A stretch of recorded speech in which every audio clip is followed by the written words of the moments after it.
everyone. I'm Chandan Yadav. Today I will teach you the next part of narration and the type of assertive sentence. This is the second lecture of assertive sentence. Today start without delaying our next part. Let's see with two example of yesterday. Her sentence was she said to her friend, "You look tired."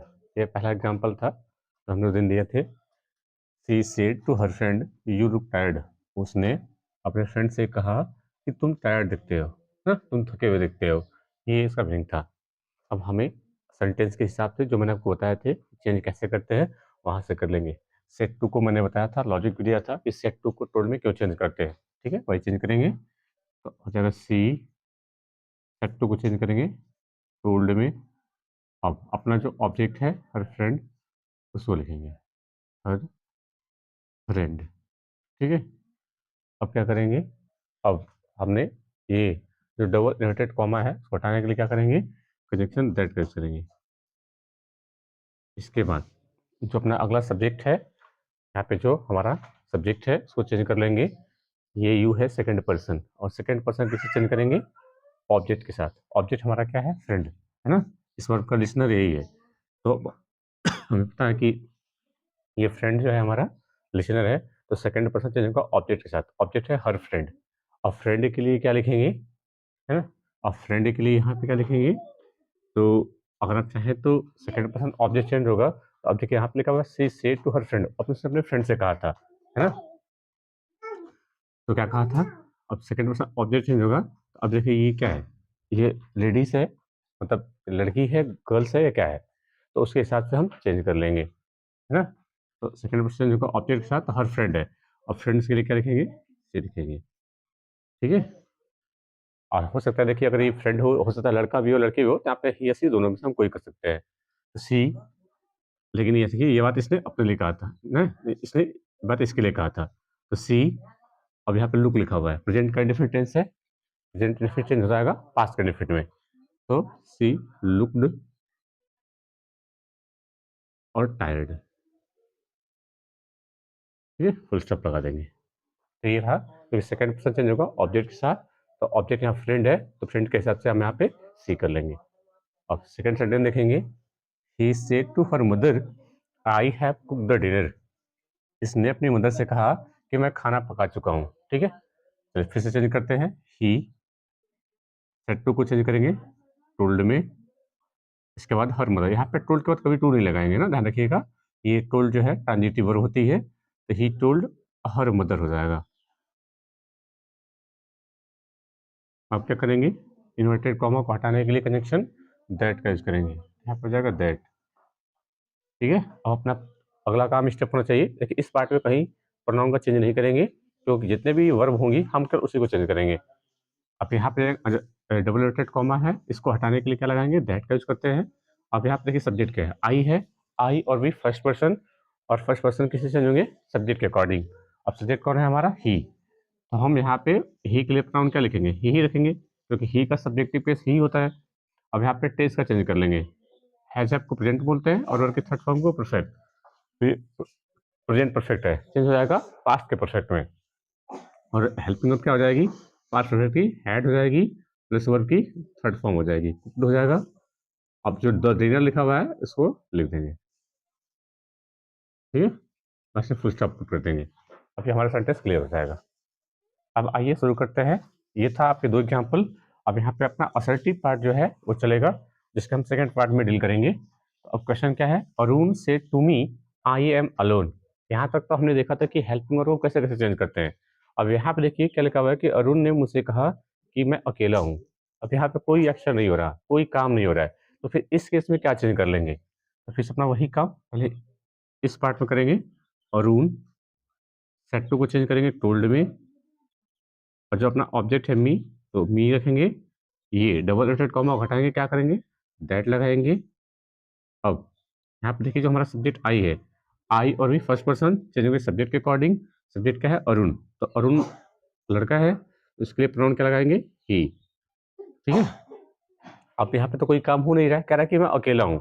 देखिए यहाँ पे हमने पढ़ा था जब कि जो linking verb होती हैं वो हेल्पिंग वर्ब मेन वर्ब दोनों काम कर लेती है। यहाँ पे कोई काम हो नहीं रहा, तो इसका मतलब ये जो हेल्पिंग वर्ब है अब ये मेन वर्ब बन जाएगी, है ना? तो अगर ये मेन वर्ब है तो मैंने आपको टेंस का आइडेंटिफिकेशन में बताया था कि जो बी की फॉर्म होती है तो ये वर्ब की पहली फॉर्म होती है। इज एम आर पहली फॉर्म और वाज और वर सेकंड फॉर्म।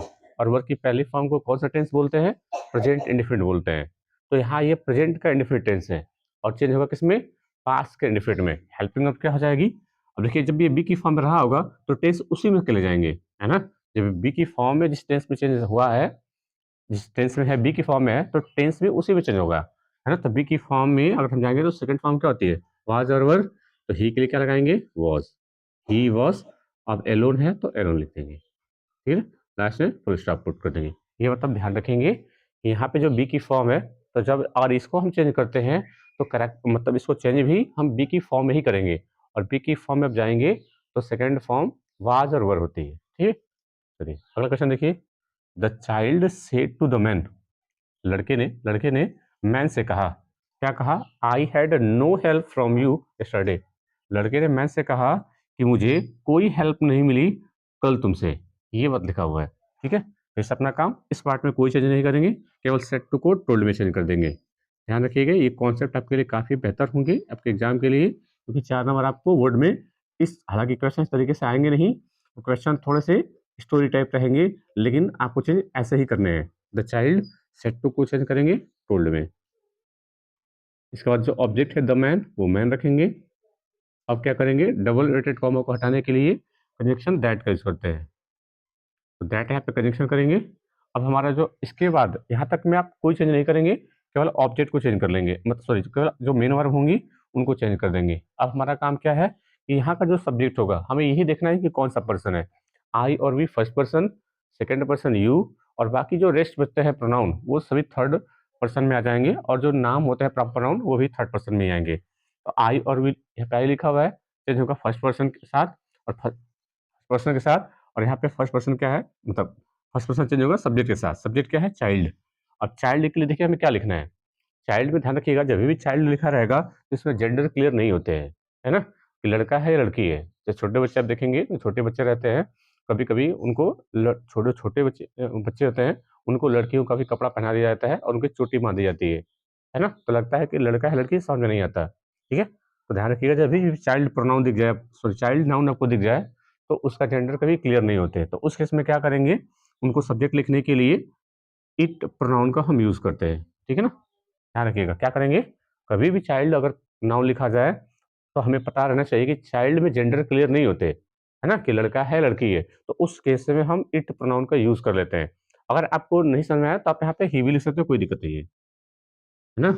लेकिन बेस्ट जो ऑप्शन होगा वो इट हो पाएगा। हालांकि सही ये भी है, लेकिन आप कोशिश करिए कभी भी चाइल्ड अगर नाउन दिया हो तो अगर हमें रिप्लेसमेंट अगर प्रोनाउन लिखने हो तो इट वाला ही प्रेफर करते हैं। हालांकि ही भी सही है लेकिन इट ज़्यादा सही है। अब क्या करेंगे? अब देखिए यहाँ पे हैड लिखा हुआ है। अगर हैड लिखा हुआ है तो आगे देखिए क्या थर्ड फॉर्म है? नहीं है, मतलब ये पास्ट का परफेक्ट टेंस नहीं है। और हमने पढ़ा था हैड की फॉर्म में कि हैड भी पहली फॉर्म होती है, सॉरी है पहली फॉर्म होती है, हैज और पहली फॉर्म, हैड सेकंड फॉर्म और हैड ही थर्ड फॉर्म। लेकिन अगर ये थर्ड फॉर्म होगी तो आगे हेल्पिंग वर्ब आएगी, और आगे हेल्पिंग वर्ब नहीं है इसका मतलब क्या है? वर्ब की सेकंड फॉर्म है। और वर्ब की सेकंड फॉर्म को क्या बोलते हैं? पास्ट इनफिनिट बोलते हैं। तो अगर ये पास्ट इनफिनिट में तो इससे पीछे का हुआ एक्शन किस में जाएगा? पास्ट के परफेक्ट में जाएगा। और पास्ट परफेक्ट की हेल्पिंग वर्ब क्या होती है? हैड होती है, ठीक है? अब देखिए अगर ये हेल्पिंग वर्ब होगी, परफेक्ट लिखना है तो थर्ड फॉर्म भी आगे आएगी। तो ध्यान रखिएगा अब यहाँ पे तो कोई वर्ब है नहीं, ये वाला जो हेल्प लिखा हुआ है देखिए ये एडजेक्टिव लिखा हुआ है, सॉरी ये वाला जो हेल्प लिखा है नाउन लिखा हुआ है, क्योंकि इससे पहले एडजेक्टिव लिखा हुआ है। तो अब हम मेन वर्ब कहाँ से लाएंगे? तो देखिए यहाँ पे जो हेल्पिंग लिखा हुआ था ये किस फॉर्म में लिखा हुआ था? तो ये हैव की फॉर्म में, तो हम इसी की जो थर्ड फॉर्म होगी उसी को लिखेंगे। तो हैव की जो थर्ड फॉर्म होती है वो होती है हैड। तो कर देंगे ही हैड। अब यहाँ पे नो हेल्प लिखा हुआ है वो बता के रखेंगे, नो हेल्प, है ना? फ्रॉम लिखेंगे। अब यहाँ पे जो यू लिखा हुआ है देखिए सेकंड पर्सन है ना? और सेकंड पर्सन चेंज किससे होता है? ऑब्जेक्ट के साथ। ऑब्जेक्ट क्या लिखा हुआ है? मैन। तो मैन के लिए हम प्रोनाउन क्या लगाएंगे? ही, है ना? यानी कि लेकिन ये प्रीपोजिशन है, तो अब प्रीपोजिशन के बाद ऑब्जेक्ट लिखे जाते हैं, तो हम ही का जो मैन है उसके लिए ही लगाएंगे, तो ही का ऑब्जेक्टिव केस क्या हो जाएगा? हिम हो जाएगा। अब यहाँ पे नो हेल्प, सॉरी हाँ यहाँ पे यस्टरडे लिखा हुआ है तो यस्टरडे का किस में लगाएंगे? यस्टरडे का द प्रीवियस डे। ठीक है? ऐसे कर लेंगे इसको। इस प्रकार से हमारा आंसर करेक्ट हो जाएगा। तो ये कुछ ऐसे एग्ज़ाम्पल थे जिनमें मेन वर्ब नहीं आती है। तो जब मेन वर्ब नहीं आती है तो इनको किस टेंस में चेंज करना है, इस वीडियो में हमने यही देखा है। ध्यान रखिए काफ़ी इंपॉर्टेंट क्वेश्चन थे ये। इसके बाद ये 2 एग्ज़ाम्पल मैंने कल वाले कराए थे। इस हिसाब से असर्टिव सेंटेंस को हम क्लियर कर पाएँगे।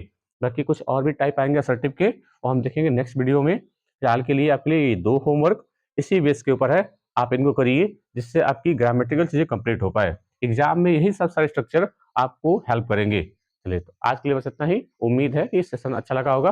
कमेंट बॉक्स में ज़रूर आंसर दीजिएगा।